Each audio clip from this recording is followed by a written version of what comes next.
Student, welcome to all of you. आप सबका बहुत बहुत स्वागत है हमारे इस ऑनलाइन लर्निंग प्लेटफॉर्म पे जिसका नाम है लेट्स स्टडी इंडिया। फ्रेंड्स, आज से हम स्टार्ट करने वाले हैं अपने इस प्लेटफॉर्म पे क्लास 12th की बायोलॉजी।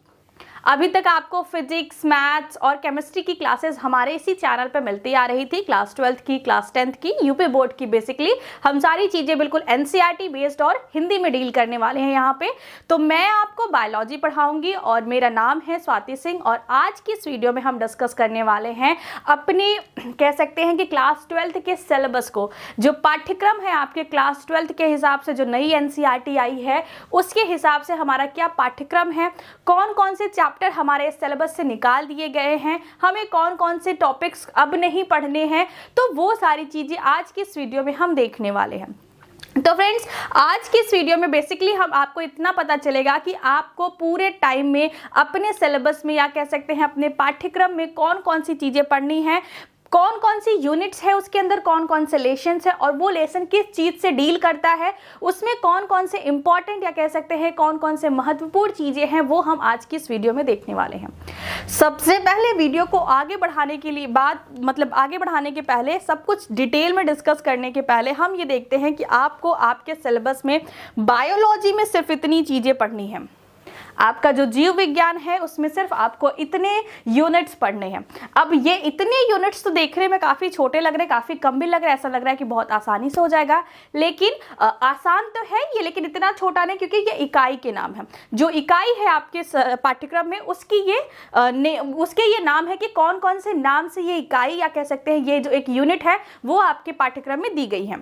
सबसे पहली यूनिट की अगर हम बात करें, सबसे पहले इकाई की बात करें, तो उसका जो शीर्षक है वो है जनन। जनन आप सब जानते हैं, जनन का मतलब होता है रिप्रोडक्शन।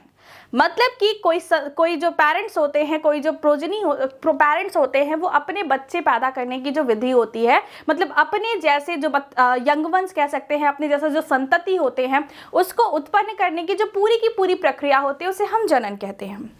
आपको आपके पहले, जब तक नई एनसीईआरटी में, मतलब एनसीईआरटी में कोई मॉडिफिकेशन नहीं किया गया था, तो इस चैप्टर में हमें इस यूनिट में हमें 4 चैप्टर्स पढ़ने पड़ते थे। लेकिन एक चैप्टर आपके सिलेबस से निकाल दिया गया है और आपको यहाँ पे 3 चैप्टर्स अब इस शीर्षक के अंतर्गत पढ़ने हैं। जनन में बेसिकली आपको क्या पढ़ना है दोस्तों? जनन में आपको पढ़ना है कि आपके जो प्लांट जिनमें फ्लावर्स होते हैं, जिन प्लांट में फ्लावर होते हैं, उसे हम कहते हैं आवृतबीजी फल या फिर आवृतबीजी पौधे, या उसी को हम इंग्लिश में कहते हैं एंजियोस्पर्म।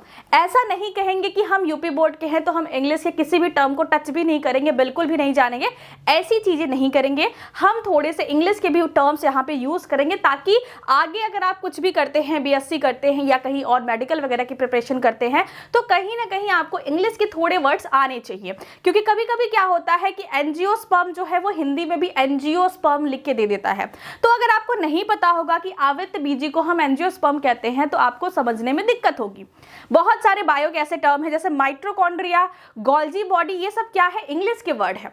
उनको, माइटोकॉन्ड्रिया को हिंदी में कहते हैं सूत्रकणिका, गोल्जी बॉडी को कहते हैं अंडप्रद्रवी जालिका। तो ऐसे शब्द जो है जनरली आपको कहीं पे लिखे हुए नहीं दिखेंगे।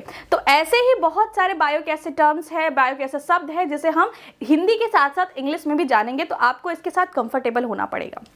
अगर आपको जानना है तो ठीक है, वरना हम उसका हिंदी अल्टरनेटिव भी बता देंगे। यहाँ पे 4 चैप्टर्स थे। 4 चैप्टर्स में पहला जो 2 चैप्टर था उसमें हम पौधों से रिलेटेड, या कह सकते हैं एक चैप्टर में हम समझते थे अलैंगिक जनन को और दूसरे चैप्टर में हम समझते थे लैंगिक जनन पौधों में। तो अभी जो अलैंगिक वाला जनन वाला पार्ट था, जो अलैंगिक जनन वाला पहला अध्याय था, उस अध्याय को आपके पाठ्यक्रम से निकाल दिया गया है। अब आपके पास जो 3 अध्याय बचते हैं, उस अध्याय में पहला अध्याय है पुष्पीय पौधों में लैंगिक जनन। जो पुष्पीय पौधे होते हैं, जहाँ पे फ्लावर्स बनते हैं, जहाँ पे पुष्प बनते हैं, वो पौधे लैंगिक जनन कैसे करते हैं, पूरी की पूरी प्रक्रिया आपको इस अध्याय में पढ़नी है। दूसरा अध्याय है मानव जनन। मानव जनन में आपको क्या पढ़ना है कि एक जो रिप्रोडक्टिव अंग होता है, जो जनन अंग होता है, वो मेल का कैसा होता है, पुरुष का कैसा होता है, महिला का कैसा होता है, कब इसमें चेंजेस आते हैं, कब जो है कि जो सेक्सुअल कैरेक्टर्स होते हैं, जो लैंगिक लक्षण होते हैं, वो कब बनते हैं, उनमें क्या क्या ऐसा है जो फीमेल्स में मतलब लड़कियों में बनता है, क्या ऐसा है जो लड़कों में बनता है, इनके जननांग कैसे दिखते हैं, उसके अंदर जो चीजें हैं, कैसे जो युग्मक है वो बनते हैं, युग्मक का संलयन कैसे होता है, युग्मनज कैसे बनते हैं, फिर उससे पूरी के पूरे बच्चे का जो निर्माण होता है वो माँ के गर्भ में कैसे होता है, वो सब कुछ हम लोग इस चैप्टर में देखने वाले हैं। तो ये जनन का दूसरा अध्याय है। जनन का तीसरा अध्याय जो आपको पढ़ना है, उसमें आपको पढ़ना है जनन स्वास्थ्य से संबंधित प्रश्न को या संबंधित महत्वपूर्ण बिंदुओं को। जनन स्वास्थ्य से अगर आपको आज के टाइम पे देखा जाए तो हमारे अभी जो एक नई मूवी आई थी OMG 2, उसमें भी कहीं ना कहीं जनन स्वास्थ्य या जनन से रिलेटेड बातों को उठाया गया था। तो जनन स्वास्थ्य का क्या है कि हमारे सोसाइटी में ये हो गया था कि इससे रिलेटेड ना तो लोग बात करते थे, ना तो ऐसे विषयों से रिलेटेड अगर किसी को कोई प्रॉब्लम हो जाती थी, कोई इश्यू था, किसी को मेंस्ट्रुएशन सही से नहीं हो रहा है, किसी का कोई और प्रॉब्लम है, तो लोग इसके ऊपर इतना ध्यान नहीं देते थे, निगलेक्ट करते थे, इस पर कोई जाके अपने बच्चे अपने पेरेंट्स से नहीं कह पाते थे, फिर वो ट्रीटमेंट नहीं हो पाती थी, जिसकी वजह से बहुत नासूर कोई जो कह सकते हैं कि रोग उत्पन्न हो जाता था। तो जनन स्वास्थ्य में हम समझेंगे कि आखिर जनन स्वास्थ्य जरूरी क्यों है, हमें क्यों पता होना चाहिए कि अगर हमारा डाइजेस्टिव सिस्टम सही है, हम उसमें अगर कोई गड़बड़ी होती है तो उसके लिए कुछ भी करते हैं, अपना ट्रीटमेंट जो भी करते हैं, तो अगर जनन स्वास्थ्य भी हमारे शरीर का एक हिस्सा है, जनन अंग भी हमारे शरीर का एक हिस्सा है, अगर उसमें कोई दिक्कत होती है तो हमें उसमें भी सुधार करने की जरूरत है। परिवार नियोजन आपको यहाँ पे पढ़ने को मिलेगा कि जनसंख्या वृद्धि किस तरीके से हो रही है, परिवार नियोजन के क्या कॉन्सेप्ट हैं, कैसे इस पे हमें काम करना चाहिए, और साथ ही साथ ऐसे बहुत सारे मेथड्स, ऐसे बहुत सारे कह सकते हैं कि तरीकों के बारे में हम पढ़ेंगे कि अगर कोई दंपति मतलब कोई कपल्स जो है वो क्या है, वो स्टेराइल है, मतलब कि क्या है कि उनके पास क्षमता नहीं है, चाहे मेल में कोई प्रॉब्लम हो, चाहे फीमेल के रिप्रोडक्टिव अंग में कोई प्रॉब्लम हो, जिसकी वजह से वो बच्चे उत्पन्न नहीं कर पाते। तो बहुत सारे हमारे आज के टाइम में कृत्रिम कह सकते हैं कि उपकरण हैं, कृत्रिम विधियां हैं, जिसके द्वारा उनकी इस प्रॉब्लम को सॉल्व किया जा सकता है। ये तीन चीजें आज की इस वीडियो में हम इस यूनिट में या कह सकते हैं इस इकाई में हम समझने वाले ये तीन अध्याय। पहला अध्याय क्या, पुष्पीय पौधों में लैंगिक जनन, दूसरा अध्याय क्या, मानव जनन, और तीसरा अध्याय क्या, जनन स्वास्थ्य। ये तीन बिंदु जो हैं, ये तीन जो विषय है, ये तीन जो शीर्षक है, ये आपको अध्याय के रूप में आपके विषय वस्तु में मिलेंगे। दूसरी बात क्या है कि यहाँ पे बात होती है आनुवंशिकी और विकास की। इस चीज के बारे में कहीं ना कहीं आपने अपने कक्षा 10 में पढ़ा था। आनुवंशिकी में क्या है कि जैसे हम अपने ह्यूमन के सारे बच्चे ह्यूमन जैसे ही दिखते हैं, सबकी आंख यहीं पे है, सबकी नाक यहीं पे है, सबका कान यहीं पे है, तो हाथ सबका यहीं से लगा है, तो मतलब ये क्या है कि ये एक जो जाति है उसका लक्षण है। यहाँ पे जाति का मतलब स्पीसीज है, एक जाति का क्या है, लक्षण है। तो ये लक्षण कैसे अपने पेरेंट्स से, मतलब जो उनके दंपति हैं उनसे जो है उनके बच्चों में किस तरीके से आता है, उसके लिए क्या क्या चीजें जो है वो अपना रोल एक्ट करती हैं, कौन कौन सी चीजें रिस्पॉन्सिबल होती हैं, इन सब चीजों के बारे में आपको इसके पहले अध्याय के अंतर्गत पढ़नी है, जहां पे हमें मेंडल जी के बारे में, जो हमारे पास वंशानुगत की और जो विविधता है उसके बारे में हमें यहाँ पे देखने को मिलेगा। दूसरी चीज क्या है, इसमें आपको दूसरे में क्या पढ़ना है, इस चैप्टर का नाम है वंशागति एंड विविधता। जो दूसरी यूनिट है उसमें जो चैप्टर है आनुवंशिकी एंड विकास, उसका क्या नाम है, उसका पहला चैप्टर है वंशानुगति, आनुवंशिकता एवं वंशानुगति। उसके बाद दूसरे चैप्टर में इसमें हम ये भी पढ़ेंगे, इसी चैप्टर में हम ये भी पढ़ेंगे कि किस तरीके से हमारा जो ब्लड है, कहते हैं कि ये ब्लड उनको नहीं दे सकते, ओ जो है वो सबको दे सकता है, AB जो है वो सबसे ले सकता है। ऐसे बहुत सारे कॉन्सेप्ट आपने पढ़े होंगे, मे बी इसके पीछे का कारण आपको पता हो या फिर नहीं पता हो, तो इन चैप्टर में ये सारी चीजें देखेंगे। बहुत सारे ऐसे रोग होते हैं जो कि माता पिता से उनके बच्चों में आते हैं। आपने पढ़ा होगा हीमोफीलिया, जिसे हम वर्णांधता कहते हैं, आपने पढ़ा होगा सिकल सेल एनीमिया, तो वो सारी चीजों को यहाँ पे डिटेल में हम थोड़ा डिस्कस करेंगे।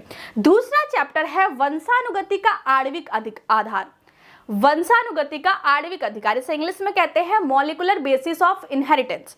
वंशानुगति को इंग्लिश में कहते हैं इनहेरिटेंस और आणविक को कहते हैं मॉलिक्यूलर।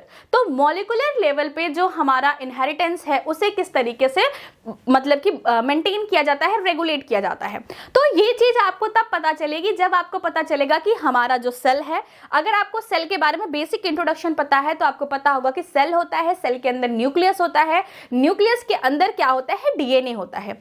और यही डीएनए हम पढ़ते हैं कि डीएनए इज द, ये जो है जो डीएनए आप पढ़ते हैं वो क्या होता है, जीवन का आनुवंशिकता का आधार होता है।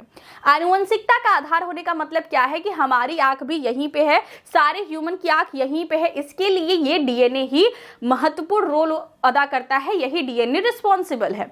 ये बात हमें इस चैप्टर में पता चलेगी। उसके बाद इसके साथ साथ ही हम पढ़ेंगे कि डीएनए दिखता कैसा है, उसका स्ट्रक्चर मतलब संरचना कैसी है, उसके साथ साथ डीएनए किन किन चीजों से मिलकर बना है, एक डीएनए से जब 2 डीएनए बनता है तो कौन सी प्रक्रिया होती है जिसे हम क्या कहते हैं। फिर जो है डीएनए से अगर कोई, जैसे हम क्या कहते हैं कि कोई बच्चा पैदा होता है तो लोग कहते हैं कि अच्छा भाई अपने मम्मी के ऊपर गया है, इसकी नाक मम्मी की तरह है, आंख पापा की तरह है, ऐसी चीजें हम कहते हैं।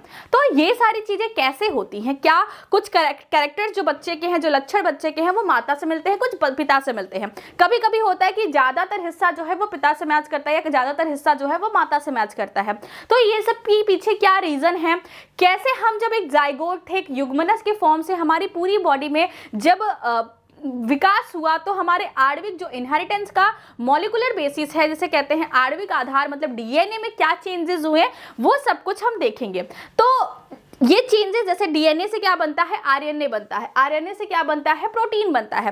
तो ये प्रक्रिया जो होती है इसमें कौन कौन से महत्वपूर्ण कह सकते हैं कि प्रक्रियाएं रिस्पॉन्सिबल हैं, अपना रोल करती हैं, जिसकी वजह से ये परिवर्तन होते हैं कि डीएनए से आरएनए और आरएनए से प्रोटीन्स बनते हैं। क्यों बनते हैं वो सब कुछ इस चैप्टर में हम लोग, इस अध्याय में हम लोग देखने वाले हैं। इसका जो तीसरा अध्याय है आनुवंशिकता, और लास्ट में आपको क्या दिया है, विकास। विकास का मतलब आप समझते हैं इवोल्यूशन।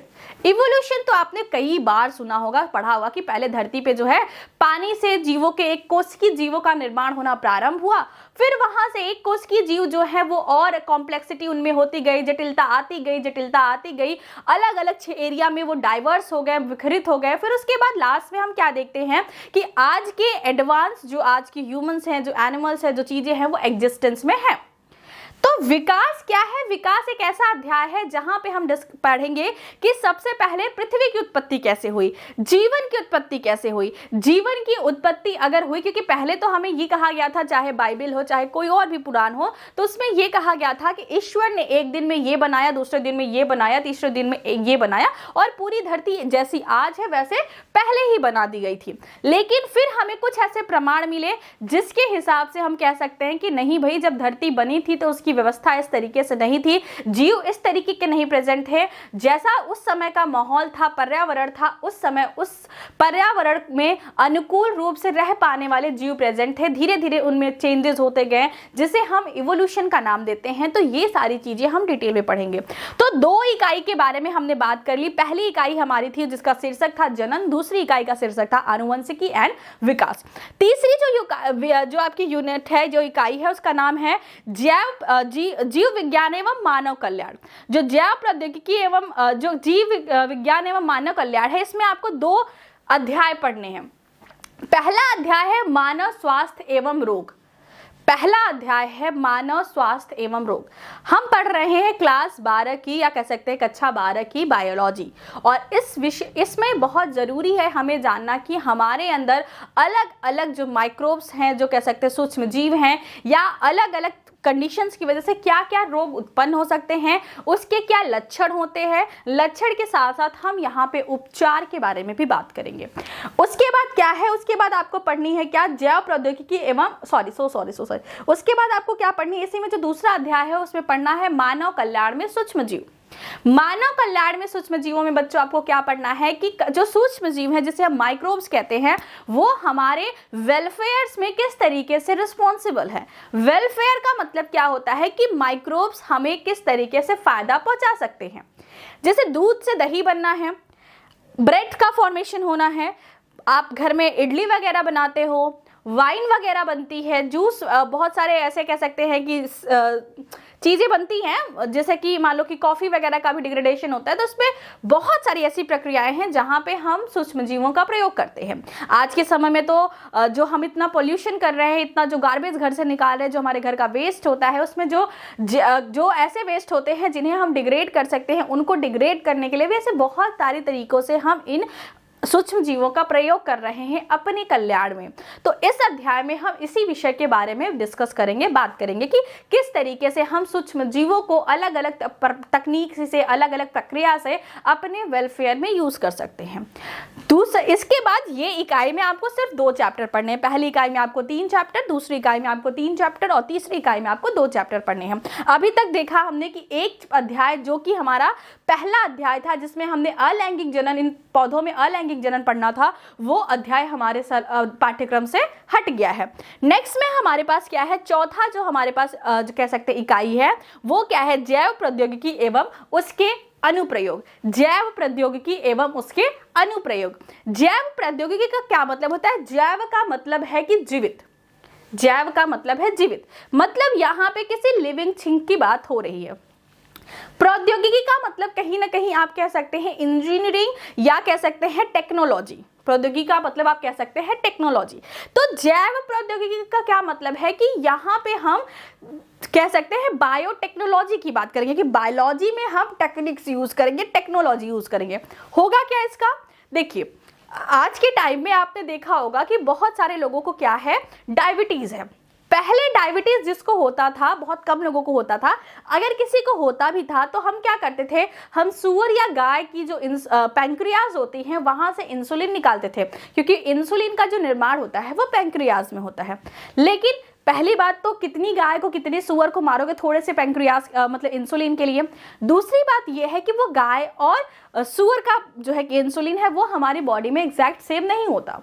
जैव प्रौद्योगिकी में हम क्या करते हैं, हम कुछ ऐसी तकनीक अपनाते हैं जिसकी सहायता से किसी और जो कह सकते हैं जीव है उसका कोई इंपॉर्टेंट चीज हम किसी और जीव में जो है कि बदल दें।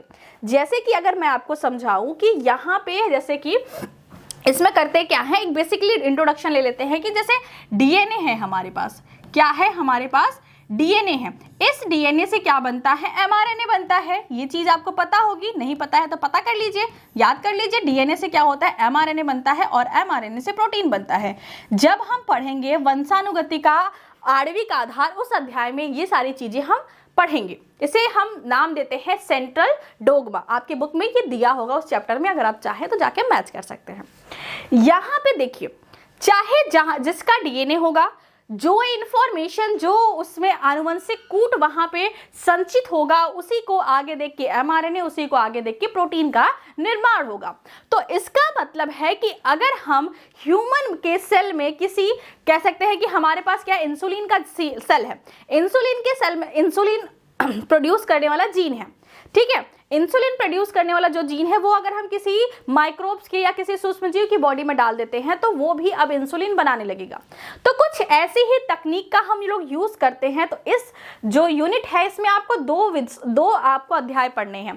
पहले अध्याय में आपको पढ़ना है कि जो जैव प्रौद्योगिकी होते हैं उनके सिद्धांत क्या है और उनकी प्रक्रिया क्या है, प्रक्रम क्या है। जैव प्रौद्योगिकी के सिद्धांत क्या है, मतलब कौन कौन से प्रिंसिपल के ऊपर ये काम करता है, और दूसरी बात कि इसके प्रक्रम क्या है, प्रोसेस क्या है, क्या क्या हमें करना पड़ता है। डीएनए, सेल खुद ही इतना छोटा है, सेल के अंदर छोटा सा डीएनए है, न्यूक्लियस है, न्यूक्लियस के अंदर छोटा सा डीएनए है। उस डीएनए को निकालना, उसमें से पर्टिकुलर पार्ट को काटना, जो उस वो जीन जहां पे प्रेजेंट हो उसे अलग करना, अलग करने के बाद किसी और जीव में डालना, वहां पे उसको ले जाके सेट करना, फिर वो अपने उसको जिंदा रख के डिवाइड करवाना। बहुत मुश्किल प्रक्रिया है, बहुत सारे इसमें गलतियां हो जाती हैं, बहुत कम चांसेस होते हैं सक्सेस के। लेकिन इस प्रक्रिया को और इस प्रक्रिया के जो सिद्धांत हैं इसे हम अध्याय फर्स्ट में समझेंगे, इस यूनिट के, इस इकाई के। दूसरे अध्याय में हम क्या समझेंगे कि अच्छा भाई, हमने इतनी मेहनत करके अगर कोई जीन किसी में डाल भी दिया, अगर हमने कोई जीन बड़ी मेहनत करके किसी और जीव में डाल भी दिया तो उसके फायदे क्या है, अनुप्रयोग क्या है, कहां कहां पे हम इसे यूज कर सकते हैं, ये चीज आपको दूसरे अध्याय में पढ़नी है। उसके बाद क्या है, आपके पास जो अंतिम इकाई है वो है पारिस्थितिकी एवं पर्यावरण। जो इकाई है उसका क्या नाम है, पारिस्थितिकी एवं पर्यावरण। तो पारिस्थितिकी में क्या पढ़ते हैं हम कि यहाँ पे पहला जो अध्याय, यहाँ पे भी आपको 3 अध्याय पढ़ने, पहले 4 अध्याय थे, निकाल के अब 3 अध्याय कर दिया गया है। पहले अध्याय में आपको पढ़ना है जीव एवं समष्टियां। जीव एवं समष्टियां का मतलब क्या है कि ऑर्गेनिज्म एंड पॉपुलेशन। समष्टियां का मतलब होता है बच्चों पॉपुलेशन, पॉपुलेशन से ह्यूमन की पॉपुलेशन है। तो हम पढ़ेंगे कि एक जीव के क्या क्या लक्षण होते हैं, एक समूह के क्या क्या लक्षण होते हैं, उनका कह सकते हैं लिंग का रेशियो क्या है, उनका जन्म दर क्या है, उनका मृत्यु दर क्या है, उनका बाहर से जो पलायन हो रहा है, मतलब उनका जो पलायन हो रहा है या उत्पलायन प्रवासन जो हो रहा है, सब प्रक्रियाएं किस तरीके से एक समष्टि को प्रभावित करती हैं, उनके ग्रोथ को प्रभावित करती हैं, ये सारी विषय वस्तु हम इस पाठ्यक्रम में डिस्कस करेंगे। ठीक है, उसके बाद जो इसका दूसरा अध्याय है, यहाँ पे हम डिस्कस करेंगे जैव विविधता एवं संरक्षण। नहीं, इसके बाद दूसरे में पढ़ेंगे हम पारितंत्र। पारितंत्र का मतलब क्या है कि यहाँ पे हम समझेंगे कि किस तरीके से पूरा का पूरा जो अर्थ है उसमें लोग एक दूसरे से कनेक्टेड हैं। जैसे एक प्लांट को अगर कोई जो है कि हर्बीवोरस खा रहा है, कोई जो है शाकाहारी जीव खा रहा है, उस शाकाहारी जीव को कोई मांसाहारी जीव खा रहा है, उस मांसाहारी जीव को कोई बड़ा मांसाहारी जीव खा रहा है, तो ये जो चेन बनी है ये हमारे लिए कितनी इंपॉर्टेंट है। इससे ही धरती पे जो है ऊर्जा का संचय होता है, ऊर्जा का प्रवाह होता है, मिनरल्स का प्रवाह होता है। तो ये सारे विषय वस्तु के बारे में हम इस विषय में, इस अध्याय में पढ़ेंगे। अंतिम जो आपका अध्याय है वहां पे आपको क्या पढ़ना है, वहां पे आपको पढ़ना है बायोडायवर्सिटी, जिसे हम कहते हैं जैव विविधता एवं संरक्षण। जैव विविधता में हम क्या पढ़ेंगे बच्चों के किस तरीके से हमारी धरती पे कितनी ज्यादा डाइवर्सिटी है, कितनी ज्यादा विविधता है, किसमें, जैव में, लिविंग थिंग्स में। लेकिन फिर हम पढ़ेंगे अपना रोल उसमें कि हमने कितनी ज्यादा विविधता को लॉस कर दिया है, कितनी सारी प्रॉब्लम्स हैं, कौन से ऐसे जीव हैं जो जिसे हम इंडेंजर्ड कहते हैं, बहुत सारे जीव विलुप्त हो चुके हैं, उन्हें हम कैसे बचा सकते हैं, ऐसी कौन कौन सी संस्था है जो इसको बचाने के लिए काम कर रही हैं। रेड डाटा बुक के बारे में हम पढ़ेंगे, बहुत सारी चीजें हम यहाँ पे समझेंगे। और लास्ट में हम सोल्यूशन के ऊपर बात करेंगे, किस तरीके से इस विषय वस्तु के जो प्रॉब्लम्स है, जो जैव विविधता को हम खत्म करते जा रहे हैं, उसे हम किस तरीके से संरक्षित कर सकते हैं, उसके लिए सरकार द्वारा क्या क्या कदम उठाए जा रहे हैं, एक स्टूडेंट, एक देश के नागरिक होने की वजह से हम क्या क्या कर सकते हैं, ये सब हम इस अध्याय में पढ़ने वाले हैं। तो ये है आपके क्लास 12th का, जो आपका क्लास 12th है उसका पूरा का पूरा पाठ्यक्रम। यहाँ पे आपको दिया गया है इस पाठ्यक्रम के जो अंक भार है कि आपका जो पहला इकाई है उसमें आपको 14 मार्क्स के क्वेश्चंस आएंगे आपके एग्जाम, बोर्ड एग्जाम में। जो दूसरी इकाई है वहां से 18 मार्क्स के आपको क्वेश्चन मिलेंगे। जो तीसरी इकाई है वहां से आपको 14 मार्क्स के क्वेश्चन मिलेंगे। जो आपकी चौथी इकाई है वहां पे आपको 10 अंक के क्वेश्चन मिलेंगे। जो पांचवी इकाई है वहां से आपको 14 अंक के क्वेश्चन मिलेंगे। ये पूरे जो आपका कंप्लीट है, ये आपका 70 मार्क्स का आपका रिटन एग्जाम होता है। 30 मार्क्स के लिए आपके कॉलेज में प्रैक्टिकल्स वगैरह होंगे, जो एग्जामिनर आते हैं, वो सब कुछ मिला के आपको 30 मार्क्स कॉलेज के साइड से मिलता है। तो 70 + 30 आपका 100 मार्क्स का इस तरीके से विषय वस्तु हो जाता है। तो आज की इस वीडियो में इतना ही देखते हैं, जहां पे हमने डिस्कस किया कि आखिर क्लास 12th का सिलेबस है क्या, हमें क्या क्या चीजें इस पर डिस्कस करनी है। मैंने आपके लिए यहाँ पे कुछ इस तरीके से आपके सिलेबस को पीपीटी के फॉर्म में कन्वर्ट करके आपके सामने रिप्रेजेंट किया है। अगर आप चाहते हैं तो आप यहाँ से स्क्रीनशॉट ले लीजिए। मैंने सोचा था कि एक एक करके आपको इसके विषय के बारे में भी बताएंगे, लेकिन वीडियो बहुत लंबी हो जाएगी, तो फिर हम कभी और बात कर लेंगे जब हमें पूरा यूनिट पढ़ना ही है। तो देख लेंगे, हमने तो वैसे देख ही लिया कि किस किस यूनिट में आपको क्या पढ़ना है। ये आपके पहले इकाई का पहला अध्याय है, ये पहले इकाई का दूसरा अध्याय है, और ये पहले इकाई का तीसरा अध्याय है। अगर आप चाहते हैं तो स्क्रीनशॉट ले लीजिए, वरना हम कोशिश करेंगे कि हम इसे डिस्क्रिप्शन में आपको प्रोवाइड करा दें। नेक्स्ट में क्या है कि ये है यूनिट सेकेंड की ये है पहली यूनिट, पहला अध्याय, ये है आपका दूसरा अध्याय, ये है आपका इकाई सेकेंड का तीसरा अध्याय। उसके बाद ये है हमारे पास इकाई 3, जिसमें ये है हमारा पहला अध्याय, जहां पे हम मानव स्वास्थ्य एवं रोग की बात करते हैं, और ये है दूसरा अध्याय जहां हम मानव कल्याण में सूक्ष्म जीवों से संबंधित बात करेंगे। उसके बाद हमारे पास है चौथी इकाई में हम जैव प्रौद्योगिकी एवं उनके अनुप्रयोग के बारे में बात करेंगे। यहाँ पे हमारे पास 2 अध्याय हैं। पहला अध्याय है जैव प्रौद्योगिकी सिद्धांत एवं प्रक्रम, कि आखिर कौन कौन से सिद्धांत का यूज करके किस तरीके से सारी प्रक्रियाएं होती हैं, कौन कौन सी प्रक्रिया इसमें हमारे लिए काम करती है, वो सब देखेंगे। दूसरे में आखिर इसके क्या फायदे हैं, ये सब देखेंगे। नेक्स्ट में हम देखेंगे देखेंगे बच्चों इकाई नंबर 5, जो लास्ट आपकी इकाई है, इसमें हम पारिस्थितिकी एवं पर्यावरण के बारे में बात करेंगे, जहां पे पहला जो आपका अध्याय है वो है जीव एवं समष्टियां, दूसरा अध्याय है उसे हम कहते हैं पारितंत्र, और जो तीसरा अध्याय है वो है जैव विविधता एवं संरक्षण। तो बच्चों ये है आपका कंप्लीट सिलेबस, आप इसका स्क्रीनशॉट ले लीजिएगा। मैं आपको बस इतना बता दूं लास्ट में कि जो पहला चैप्टर था जहां पे हमने डिस्कस किया था क्या, मैंने आपको कहा था कि जो अलैंगिक जनन है प्लांट में वो आपके सिलेबस से निकल गया है। दूसरा जो अध्याय है वो था क्या कि खाद्य उत्पादन में जो सुधार की नीतियां हैं उसके ऊपर था, मतलब कि किस तरीके से हम पोल्ट्री फार्मिंग कर सकते हैं, किस तरीके से हम जो है सिल्क प्रोड्यूस कर सकते हैं, किस तरीके से मधुमक्खी पालन कर सकते हैं, ऐसे विषयों से संबंधित एक अध्याय आपके विषय वस्तु में और था, जो कि अब आपके विषय वस्तु से निकाल दिया गया है। और एक अध्याय पूर्ण रूप से आपके विषय वस्तु से निकाला गया है, वो है आपका अंतिम अध्याय, जहां पे हमें हमारा पर्यावरण नाम से एक अध्याय पढ़ना था, उस अध्याय को भी आपके सिलेबस से निकाल दिया गया है। दो ऐसे अध्याय और है जिसमें से थोड़ी थोड़ी चीजें आपके विषय वस्तु से निकाली गई हैं। पहला अध्याय है जीव एवं समष्टियां, उसमें से कुछ ऐसे टॉपिक्स थे, कुछ ऐसे बिंदु थे जिसे आपके सिलेबस से निकाल दिया गया है, और वहीं पे पारितंत्र से भी कुछ विषय वस्तु को आपके सिलेबस से निकाला गया है। तो दो ऐसे अध्याय आपके सिलेबस में है जहां से थोड़ी थोड़ी चीजें निकाली गई हैं, और 3 ऐसे लेशन है जिसे कंप्लीटली आपके सिलेबस से निकाल दिया गया है। पहला क्या, अलैंगिक जनन वाला, दूसरा क्या है कि खाद्य उत्पादन में सुधार की जो नीतियां थी उसको निकाल दिया गया है, और तीसरा जो है वो हमारा पर्यावरण आपके सिलेबस से निकाल दिया गया है।